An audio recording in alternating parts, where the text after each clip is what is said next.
I'm Heather Anderson, and this is my audience.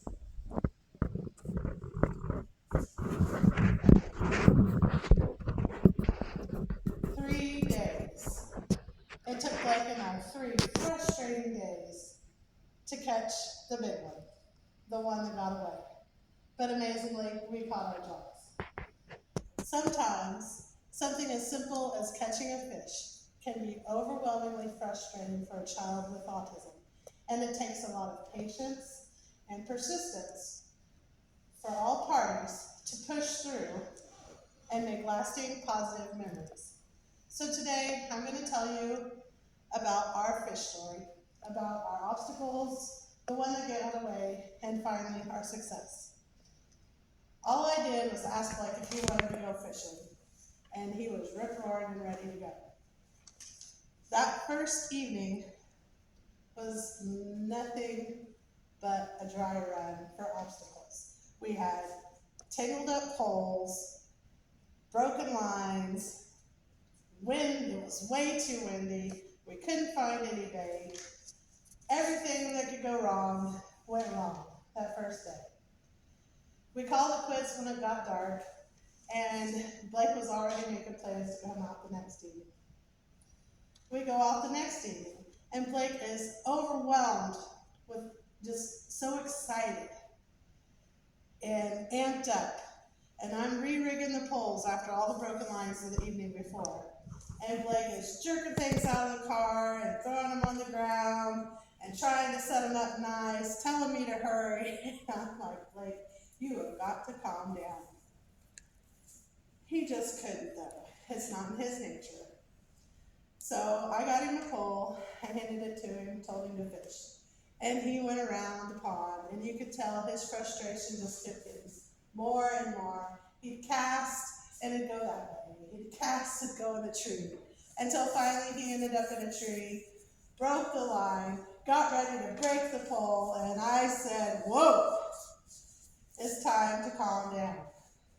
And I had him come over and sit next to me. I gave him my pole, and I'm re-rigging his. And then all of a sudden, Blake, you have a bite. So Blake starts reeling, and he's reeling.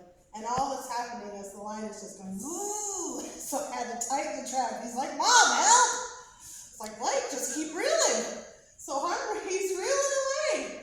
And finally, up on the bank, he pulls up a 3-pound channel cat. And I was like, this is the biggest fish in this little bitty tiny pond. And we are both so excited.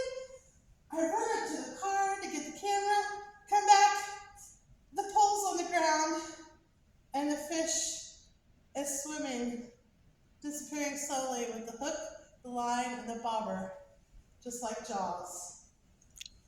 And I was like, Blake, what happened? Total meltdown. We both lost it. It took us a minute to calm down and breathe. And we started fishing some more. And right as we were getting ready to leave, that bobber popped up 5 feet in front of us. And I told Blake we had one heck of a story for the next day. The next day, Blake had told everybody about the fish. And the brothers came out to join us. I learned how to tie a rig properly. And we were actually catching stuff. We caught a couple of turtles, a couple of different kinds of catfish, but nothing big. And then the brothers decided to leave, and me and Blake still fishing. 5 minutes after Barry left, we hooked him. Blake reeled him in, and it was the same exact fish as the day before. We were so excited. Blake runs up to the house to tell Barry. Barry comes down and couldn't believe we had caught the same fish with the hook. And now Blake and I had the best fish story ever. So now you've heard our tale about the broken lines, the meltdowns, and the big fish in the little pond. We dealt with all the frustrations with patience and persistence, and a lot of deep breathing. I hope that my story encourages you to push through your own frustrations to find those happy little moments because I know that Blake and I will continue to build great memories of our own little misadventures.